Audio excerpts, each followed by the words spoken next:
To qualify, only 99 can win, however, and only one can walk out with this year's 99 Bottles tickets, which are the Eagles and the Bills, the only station hooking you up with Eagles-Bills tickets. It is one of the toughest tickets to get as LaShawn McCoy returns to Lincoln Financial Field. All right, the Sports Bash, 97.3 ESPN. The only other game that would probably be one of the tougher tickets to get would be this week's game, as the Eagles take on the Dallas Cowboys. And, of course, 97.3 ESPN.com.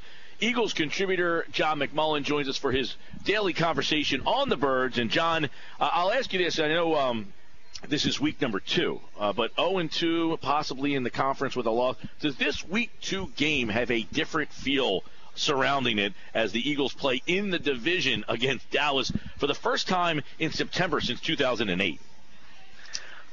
Yeah, a little bit. It's got that feel of, as we said the other day, of getting late early, because it's so important. And this is, looking more and more after week 1 like it's going to be a very weak division, and really it's going to come down to the Eagles and Cowboys. So obviously, when you play each other, as it comes to tiebreakers later in the season, it's going to be very important. So even though it's September instead of December, this game is very, very big, especially coming off a loss. It's tough to say you're going to be in the conversation for, say, home field advantage in the playoffs if you go 0-2 out of the gates. John, a lot discussed about the Falcons game. Let's start our attention to the defensive side of the ball first, about that secondary. You wrote about Maxwell. Yesterday Chip Kelly was really, I don't want to say dismissive of the fact that Des Bryant's not going to play, but it does make a challenge that they don't really know what's going to happen here. But that being said, do you anticipate changes in the secondary for the Eagles? I know a lot of people on Twitter yesterday really took offense to your comment about Boykin. I kind of agree with you, because to me, you can't answer this question logically and tell me Maragos is an upgrade over Boykin, and I think your point is valid. By moving Jenkins to the slot means you're taking him out of his better position and putting a weaker player there. Do you anticipate changes in the secondary this week? Yeah, I do, because if you think about, where we've come from the first day of training camp and how many changes there have been at that nickel position from week to week, it seems like it's a different guy. And when you think about what the Atlanta Falcons were bringing to the table, okay, it made some sense. You wanted a bigger body in the slot to deal with Julio Jones because they move him around. Whereas this week, obviously, Des Bryant's not going to be on the field, and Dallas has a more traditional slot receiver in Cole Beasley. So you don't really want a 205-pound safety trying to deal with the short area quickness of Beasley. So I don't think that's a good matchup. So I think, you're going to see another change this week with a more traditional nickelback, and all this constant moving parts, I don't think it's helpful. And I think if you look around the league, there's a reason people try to set lineups, because they want players to understand their roles and be comfortable. And right now, the Eagles don't have that on the defensive side of the ball. Maragos, I heard Chip today talk about him, and they said, look, set your goals on more than just being a special teams player. So obviously they told him in the offseason, like, hey, be prepared for this potential role. But can you logically say that Maragos being on the field is an upgrade over having Boykin? No. I mean, Chip can say whatever he's going to say, and he's obviously going to downplay the situation. The bottom line is we all understand this was not the Eagles' original plan. Anyone who thinks that is just not being honest with themselves. Their plan A was to have Ja'Cory Shepherd start in the slot, which I think is elite, because your average 6th-round pick is not going to be very effective in this league. So, but he tore his ACL, never got the opportunity. Then they tried to move Eric Rowe into the slot. He just didn't handle it well. Then they looked at E.J. Biggers, a veteran, and all of a sudden they end up on this plan with Maragos going in at safety and Jenkins kind of falling down into the slot.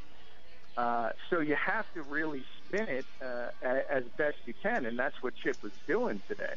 This obviously wasn't what they wanted, and, I still think The long-term plan is to try to get Eric Rowe on the field, even if it's at safety, to get a better athlete out there and to get the best 5 defensive backs on the football field. But that was going to be my follow-up. That was going to be my follow-up, John. Is Maragos the long-term guy, or is he the guy right now that can steady the ship until somebody else is ready? Well, he's the guy to steady the ship. And the one thing everybody raves about is his intelligence as a football player. So when he does go in there, he basically understands the concepts, understands what he's supposed to do, and he's not going to make a lot of mental mistakes. And that's important for coaches in this league and as far as trust goes. And that's one thing they don't have with Eric Rowe, who just, his head is swimming right now, and he doesn't understand what he's being asked to do in all these different NFL defenses. And he's hardly the first rookie to struggle with that type of thing. I think that's why Maragos was out there. Bill Davis today mentioned the fact that it was Monday night, it was a national stage, and they felt more comfortable with the veteran guy.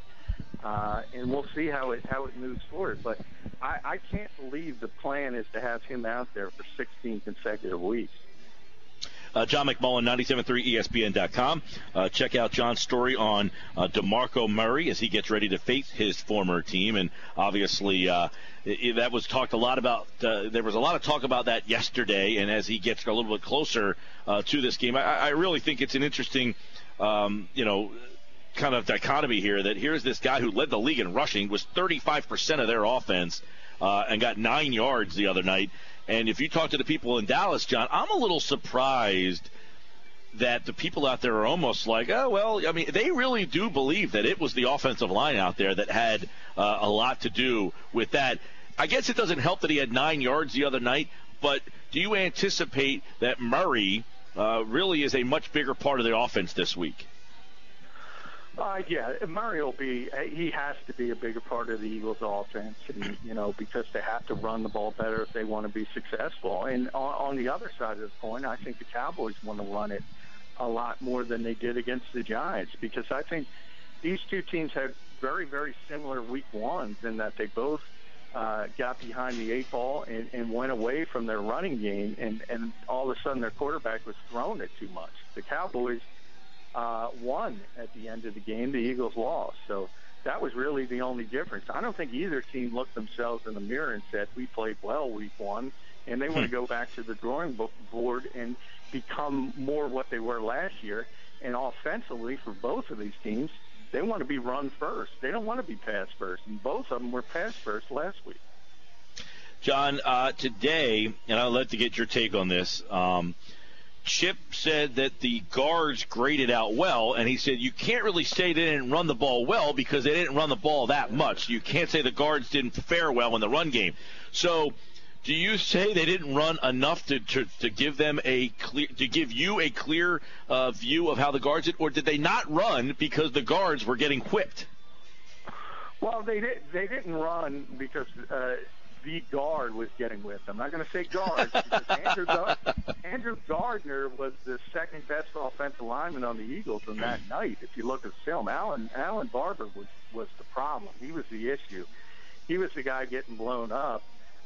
And again, that's one of those things where Chip doesn't want to throw his player under the bus, and that's understandable for any coach.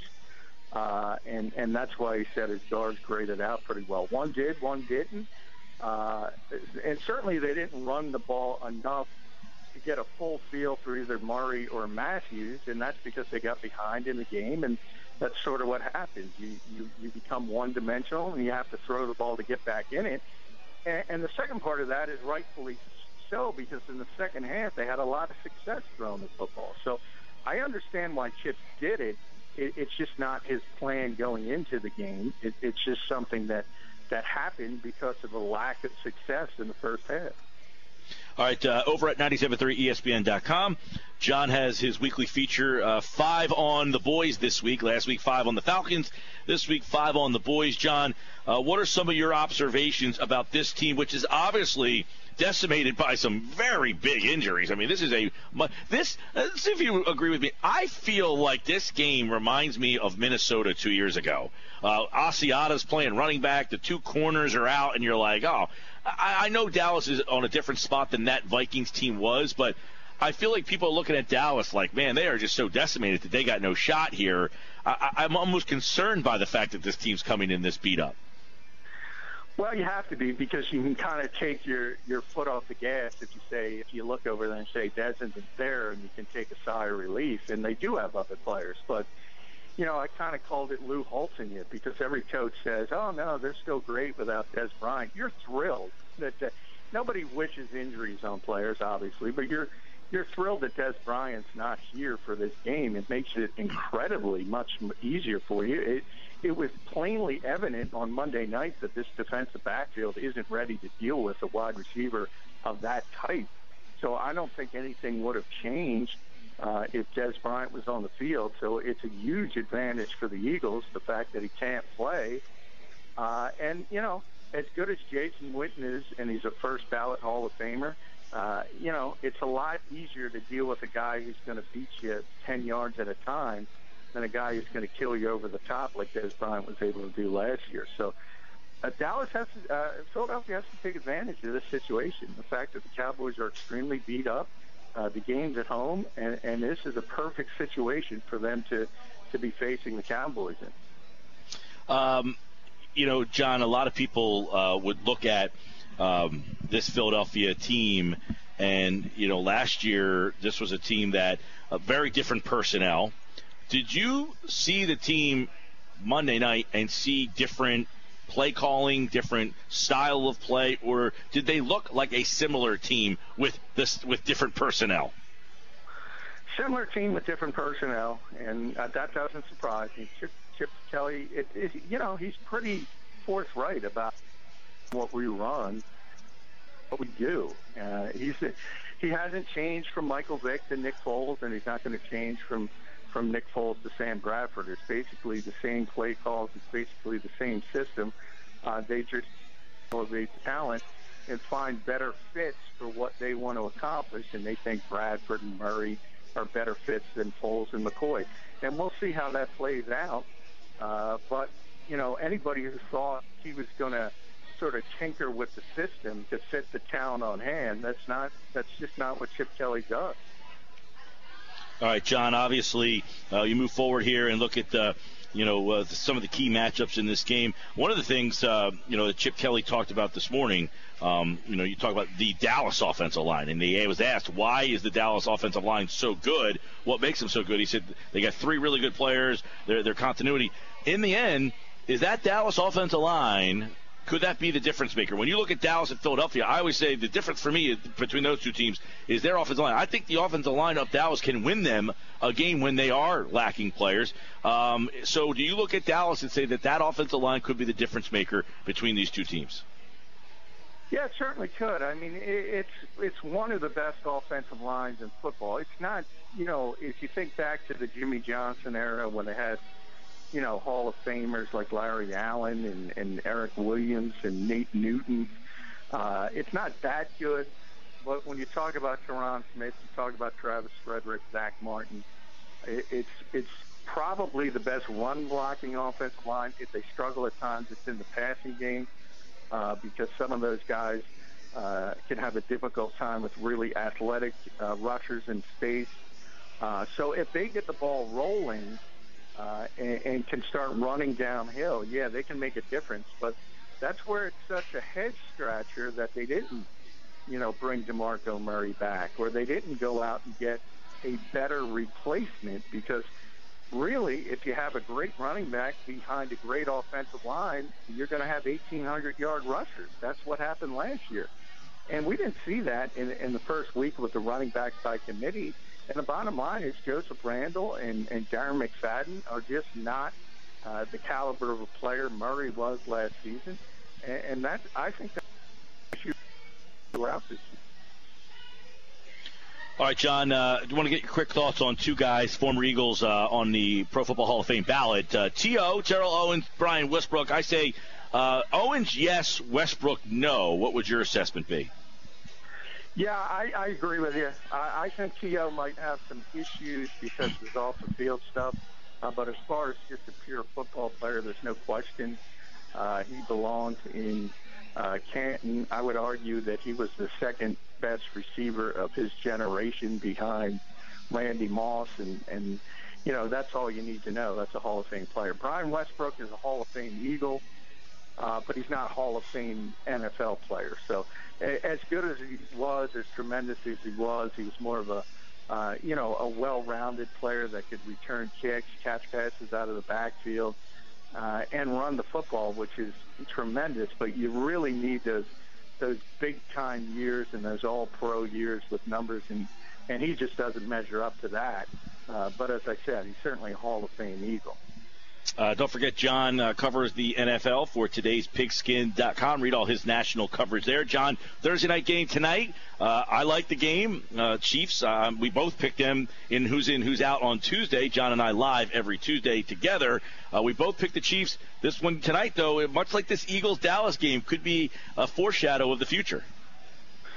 Yeah, it is. There's no question about it. And another, big division game early in the season. And Denver's one of the most interesting teams in football simply because of the changes in the coaching staff and the fact that they have such a veteran quarterback who's used to doing things one way, and they're sort of trying to copy what happened at the end of John Elway's career when Elway morphed from the guy who did it all himself to just a complementary piece to Terrell Davis.